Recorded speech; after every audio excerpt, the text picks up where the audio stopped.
ನಮ್ಮ ಮತ ಬಾಂಧವರಲ್ಲಿ ವಿನಂತಿ, ನಿಜವಾಗ್ಲೂ ಹೇಳ್ತಾ ಇದ್ದೀನಿ, ಈ ಕಾಂಗ್ರೆಸ್ ಪಕ್ಷ ಅಂತ ಒಂದು ಗೆಲ್ಲಿಸ್ಬಿಟ್ರೆ ನಮಗೆ ನಿಜವಾದಂಥ ಪ್ರೀತಿ ವಿಶ್ವಾಸ ಅನ್ನೋದೊಂದು ಬಂದೇ ಬರುತ್ತೆ.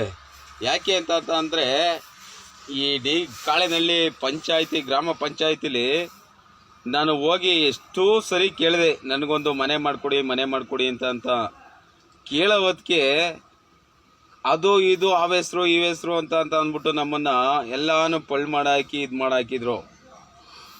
ಹಾಗಾಗಿ ದಯವಿಟ್ಟು ಹೇಳ್ತಾ ಇದ್ದೀನಿ ಕೇಳ್ಕೊಳ್ಳಿ, ಈ ಕಾಂಗ್ರೆಸ್ ಪಕ್ಷಕ್ಕೆ ML ಹರೀಶ್ ಅಣ್ಣವರು ಮತ್ತು MM ಮಂಜುನಾಥ್ ಅವರು ನಿಂತಿದ್ದಾರೆ. ಅವರು ನಮಗೆ ಆಶ್ವಾಸನೆ ಕೊಡೋದಲ್ಲ, ನಿಜವಾಗ್ಲೂ ಅವರು ಕ್ಲಿಯರ್ ಮಾಡ್ತೀನಿ ಅಂತಲೂ ಹೇಳೋರೆ. ನನಗೇನಿಲ್ಲ, ಒಂದೇ ಒಂದು ಮನೆ ಸಾಕು ನನಗೆ, ನಾನೊಬ್ಬ ಬಡವ, ಹಂಗಾಗಿ ಒಂದೇ ಒಂದು ಮನೆ ಕೊಡಿಸಿದ್ರೆ